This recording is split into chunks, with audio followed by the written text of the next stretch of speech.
I really want to know like how many people actually read the book to this. Like, is The Ghoul's Apprentice like a huge hit? Is that like, the Game of Thrones series, the Song of Ice and Fire? Is that the same? Is it like that level? Is this like Lord of the Rings and I've just never heard of it and I'm just stupid or something and I've never read books?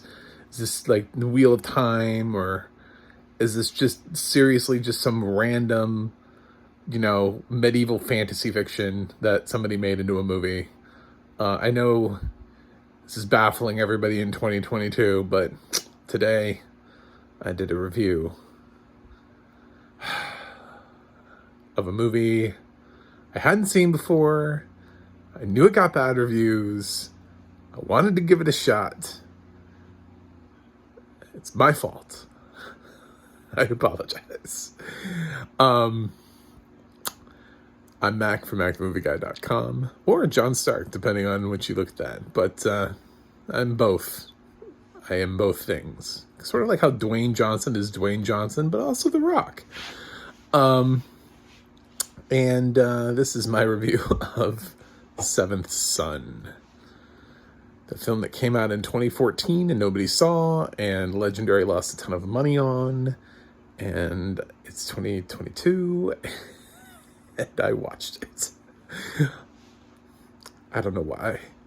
To be fair, I could have actually seen this in 2022, visually, and I chose not to. I barely remember. I don't know. I don't even remember a trailer. I just remember that there was like one of those actors that we had tried to make happen was like the lead in it. I was like, I don't know if it's like the kid from Aragon or something, but there was some guy that was like the lead in this movie. And then afterwards, I IMDb'd it and I was like, oh, Ben Barnes. Yep, that's who it is. Unfortunately, Ben Barnes' career never caught on. Last time I saw him, he was in that Netflix series, Shadow and Bone. I guess dude loves to do book adaptations. He broke in because he was Prince Caspian. That's where we got Ben Barnes from, basically. So, dude just loves to adapt books. I don't know. I know he's been in other things. I don't mean to just crap all over Ben Barnes. I'm a blind film critic, by the way. So, I don't know if the special effects or visual effects are any good. I just know they spent a ton of money on this, so they should look relatively good. I'm guessing this is better than like Sharknado on Sci-Fi Channel. That would be my guess. Just from looking at it, although I have no idea who this director is. I thought about clicking on his name, and then I was like, nah. I didn't do it on IMDb. I just really was so uninterested in, what other films has this guy done?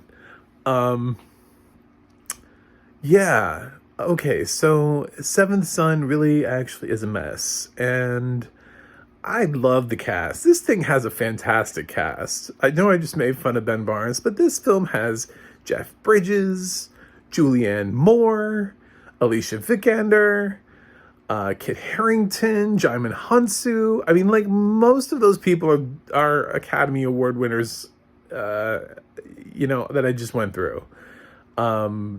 If you can figure out which one is not, bonus points. It should be pretty easy. But this is a little bit of, this was kind of a huge disappointment, especially when you realize who's in it and you're like, oh, damn.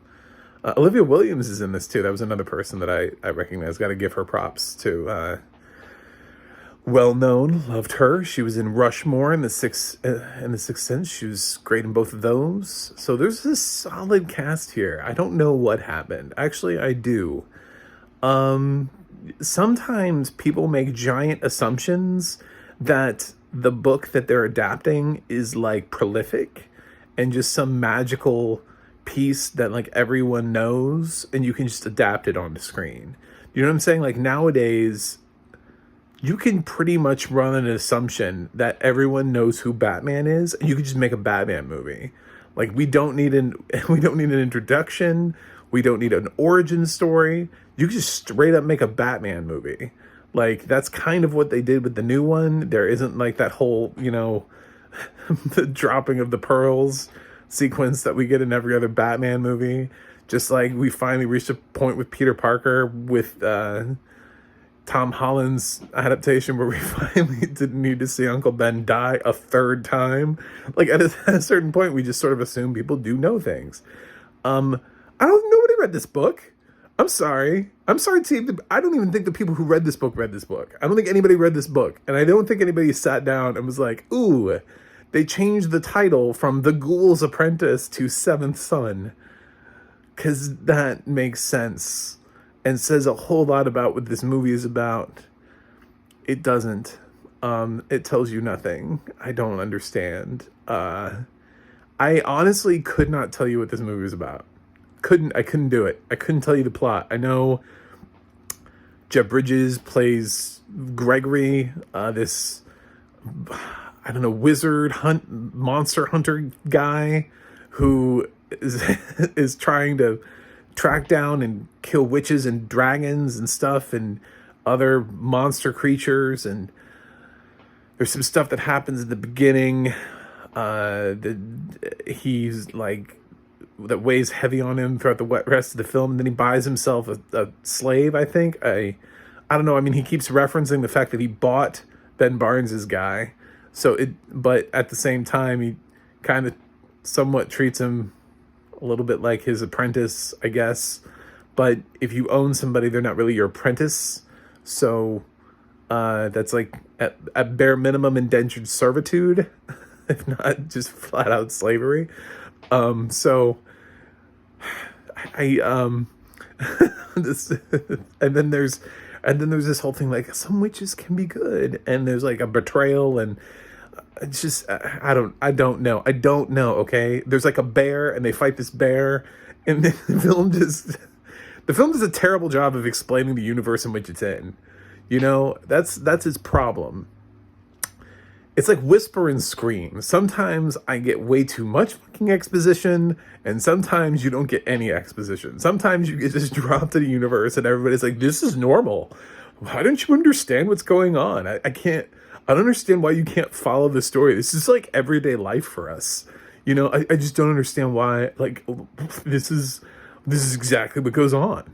You know, and then like other times you get like The Eternals, which is just a giant, like 2.5 hour exposition, like drop of information. Like, you know, when a film opens with that Star Wars scroll title card, because it can't fit all of the exposition into the film, so you have to read ahead of the film.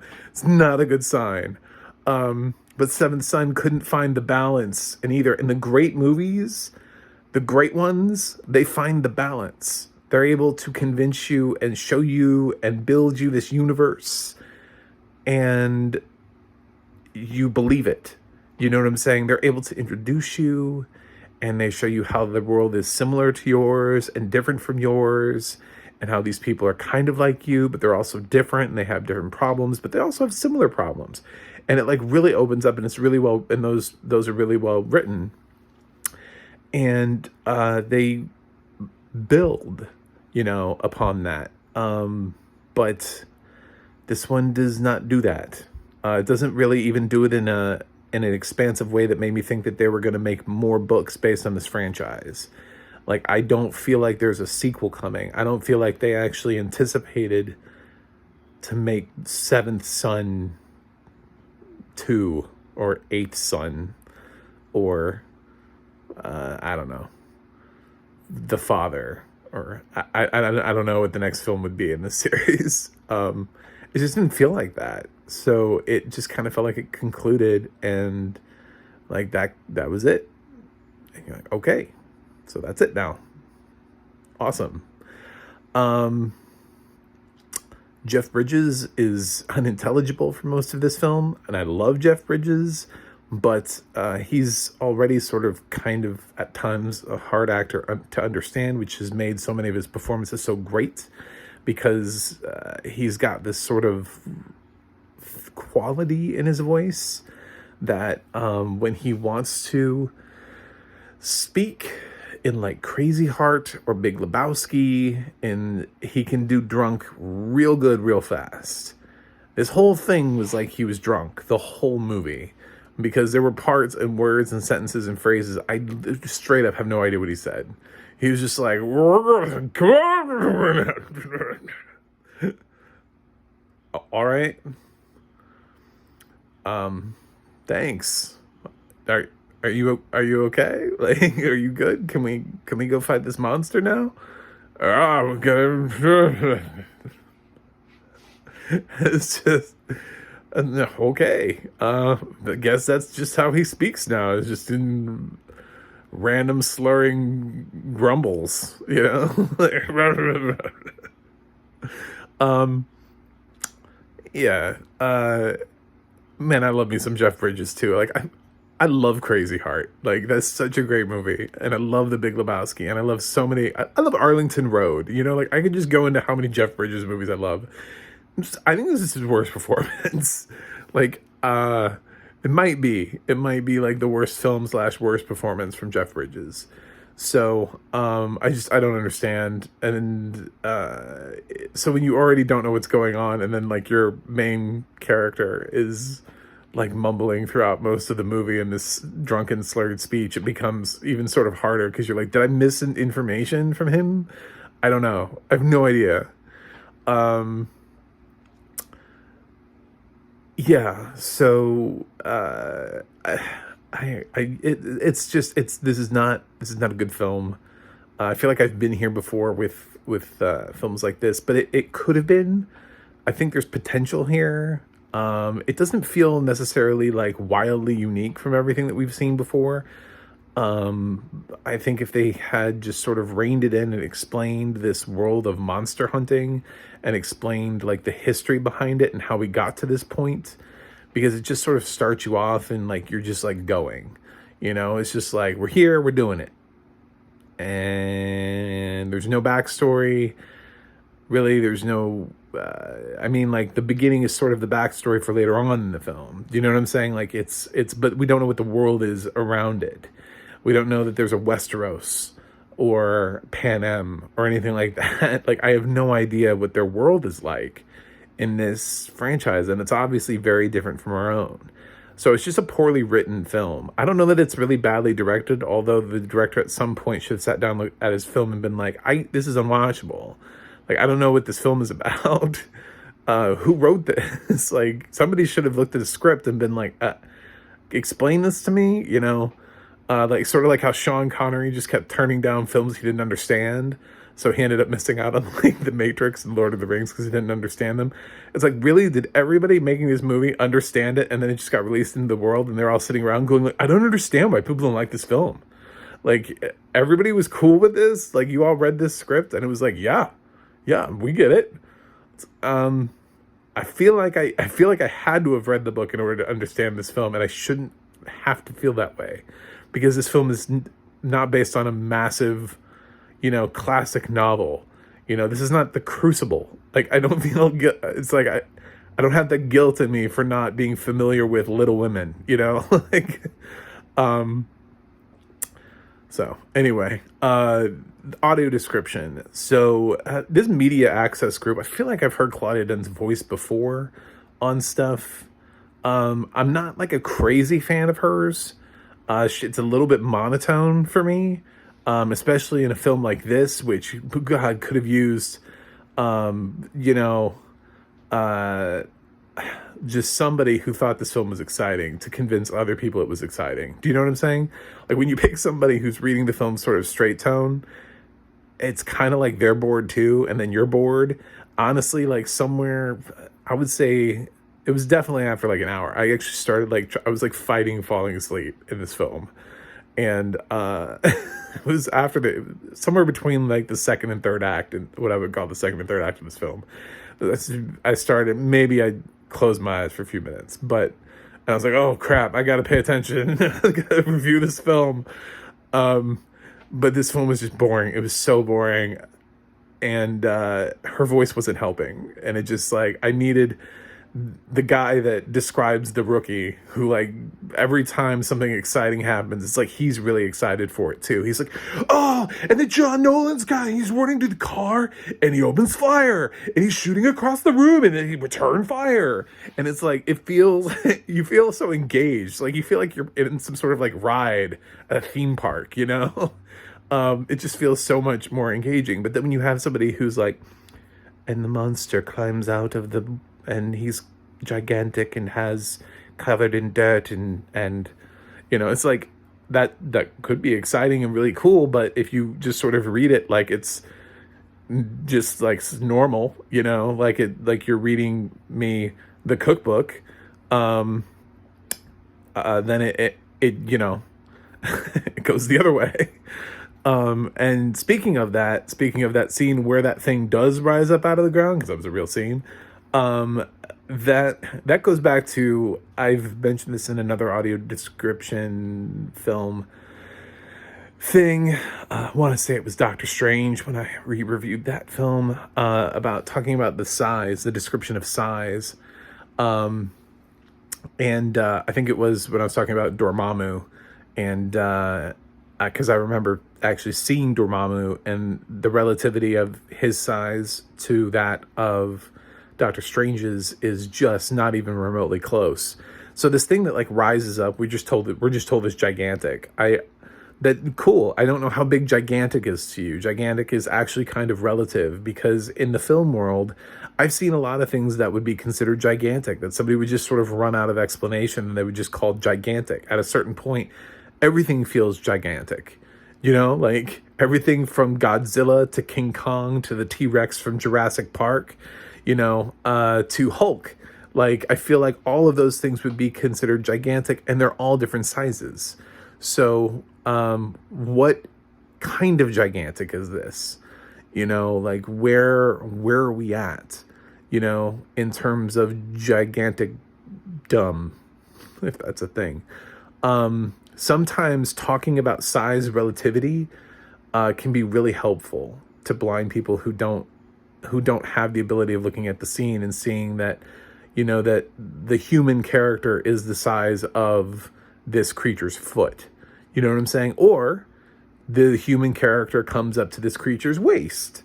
You know, like using some sort of size relativity to give us a little bit more of a differential with something we're familiar with, to something that we're not familiar with that was created out of thin air.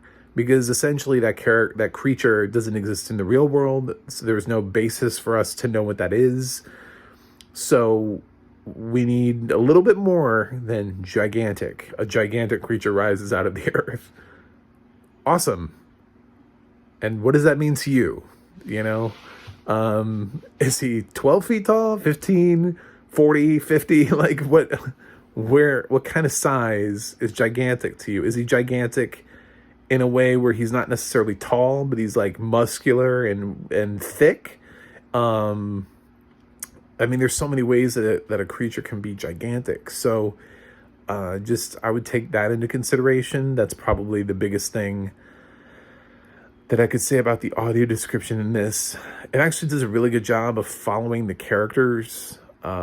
It's really pretty easy to follow the characters in this film and to know what they're up to and know where they're going. It's just the film doesn't make any sense. It's just the film is sort of wandering plotlessly for a while, and it wants him to go hunt, and then he goes and hunts, and then he's over here, and then the witch is trying to confuse him, and it feels like it's all over the place.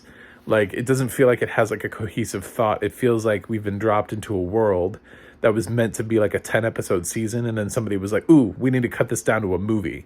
And then we're like, what? We've got like 10 different things happening here, and we got to put this into a like a 3-hour movie. And they're like, oh, no, not a 3-hour movie. People don't watch those. We're going to need this to be a 2-hour movie. Okay, then. You know, like, so they just dropped all the exposition, threw you into the film, and just said, screw it. Welcome to Seventh Son. You know, I'm sure the author was like, could you please not use the book title? Come up with another name, because this is terrible, and I don't want it to be associated with my book. Anyway, that's where I'm at with Seventh Son. I don't know why I watched this. Actually, I do. You know what was funny is I was just looking for a film to watch, and I was on Netflix, and I went through a couple different films, and I kept going through, and I kept looking for English audio description, and I was like, nope, nope, nope, nope, nope. And I just got tired of looking, and finally I came to Seventh Son, and I was like, oh, I haven't seen this. And I looked down, I was like, English audio description. I was like, of course this has English audio description, but not like Stand By Me. That would have been nice. To see a film that's like kind of regarded as being a classic that I feel like I saw part of one time. I was just going to lock that in and be like, okay, I've definitely seen Stand By Me. Nope, doesn't have audio description, but Seventh Son does. I'm glad we're making an effort to get the classics in there. Thanks, Netflix. Yeah, and I had to pass on The Other Bowling Girl and The Rental, and there was something else. It was like the fifth title that I was on, and I gave up, and I was like, fine. English audio description, fine. So that's where I'm at. That's why I watched Seventh Son. I don't know why I watched. I guess I needed to add more bad films to the list of films I've watched in my lifetime. This is everything you've ever heard about this film being bad. This film deserves all of that, which is really sad because it has an amazing cast. I don't know what happened. I'm sure there are stories. I'm sure one day, one of these cast members will go on an interview and they'll be like, let me tell you about that Seventh Son shoot, but until then, we'll just all wonder what happened. Yeah, this film is a dumpster fire. I'm going to give it a D. I actually have seen worse films than Seventh Son. So, believe it or not, even after all that trash talking, I didn't even give it a D minus. That's how many crappy films I've seen in my lifetime, is that I'm like, Seventh Son's probably like a D, because there were some parts of it that were kind of interesting at times, plus the actors were really good, most of them, so I guess like a D, like that's where I'm at in my life.